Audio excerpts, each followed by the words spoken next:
여러분, 인류 역사상 가장 급진적인 아이디어가 뭘까요?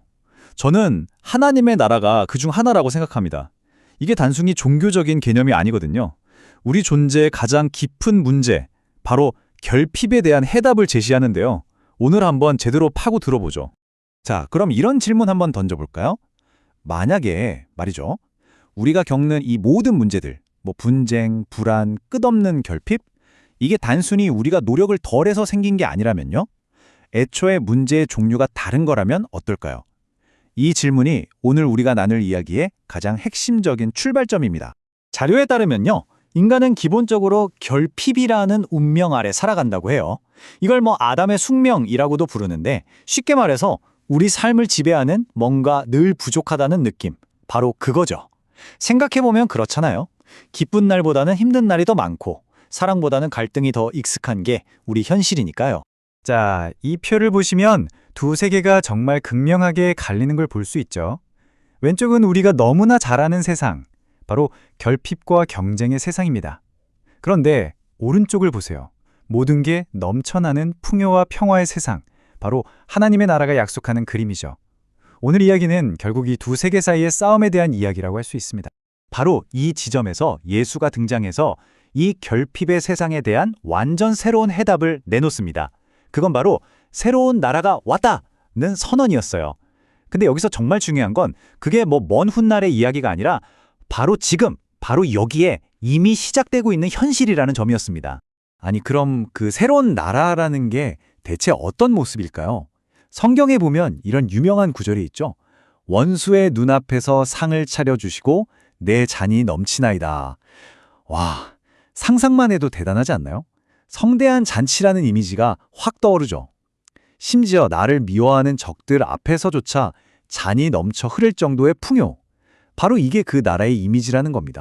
물론 이 잔치라는 게 그냥 배불리 먹는다는 뜻은 아니겠죠.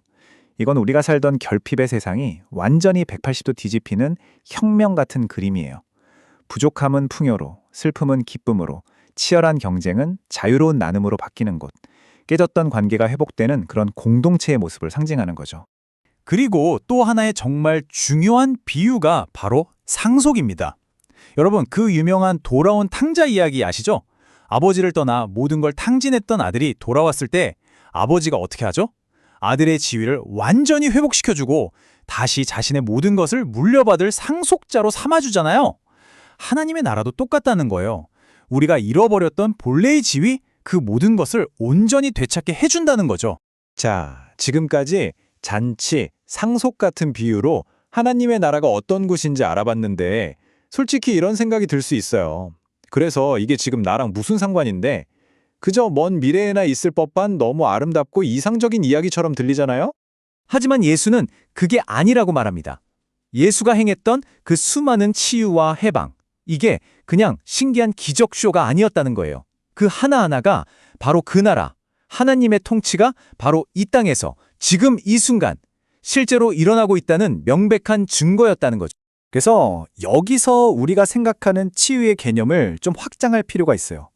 예수에게 치유는 그냥 몸 아픈 거 낫게 해주는 수준이 아니었습니다. 이건 한 인간이 깨졌던 관계들, 그러니까 하나님과의 관계, 또 이웃과의 관계 속에서 온전함을 되찾는 것, 이걸 히브리어로 샬롬이라고 하죠. 바로 이 샬롬의 상태를 회복하는 훨씬 더 크고 깊은 개념이었던 겁니다. 이 샬롬으로서의 치유, 이걸 가장 잘 보여주는 예가 바로 삭개오 이야기예요. 삭개오는 아시다시피 탐욕 때문에 공동체에서 완전히 고립된 사람이었죠. 그런데 예수가 그를 찾아가 만나줍니다. 그러자 삭개오가 어떻게 변하나요? 자기 잘못을 뉘우치고 자기가 착취했던 사람들에게 4배로 갚겠다고 하죠. 바로 이 관계가 회복되는 걸 보고 예수가 선언합니다. 오늘 구원이 이 집에 이르렀다. 이게 바로 진정한 치유라는 거죠. 중풍병자를 고쳤던 이야기는 이걸 더 확실하게 보여줘요. 사람들이 중풍병자를 데려왔을 때 예수가 가장 먼저 한 말이 뭐였죠? 일어나 걸어라! 가 아니었어요. 네 죄가 용서받았다! 였죠. 이건 순서가 정말 중요해요. 눈에 보이는 육체 문제보다 더 근본적인 문제, 즉 창조주와의 끊어진 관계부터 해결해야 한다는 걸 극적으로 보여주는 장면입니다. 자, 좋습니다. 이런 놀라운 변화, 이런 완전한 치유를 가져오는 하나님의 나라. 그렇다면 이 나라는 도대체 어디서부터 오는 걸까요? 이제 오늘 이야기의 가장 결정적인 부분으로 한번 들어가 보겠습니다. 여기서 완전히 다른 두 길이 나타납니다. 당시 열심당원 같은 사람들은 우리 인간의 힘으로 이 땅의 유토피아를 건설해야 한다고 믿었어요. 뭐 정치적인 투쟁이나 심지어 무력을 써서라도 말이죠. 하지만 예수의 방식은 정반대였습니다.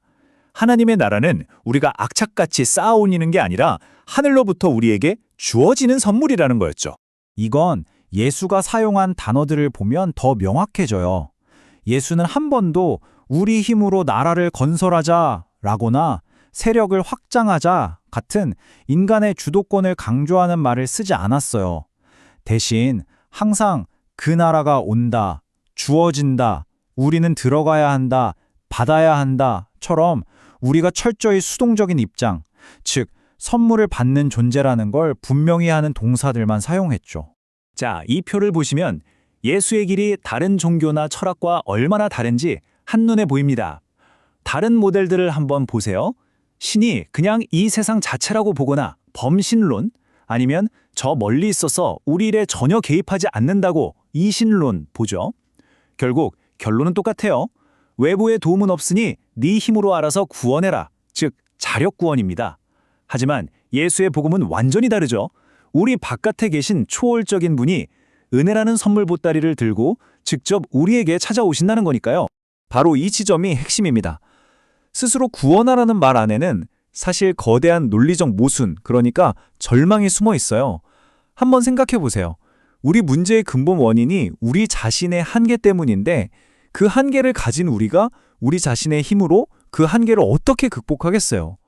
이건 마치 머리카락을 잡아당겨서 스스로를 공중에 띄우려는 것과 같은 불가능한 일이죠. 그렇기 때문에 자료에 따르면 진정한 구원이 가능하려면 딱 두 가지가 반드시 필요합니다. 첫째, 해결책은 우리 시스템 바깥에서 와야 한다는 것, 즉 초월성입니다.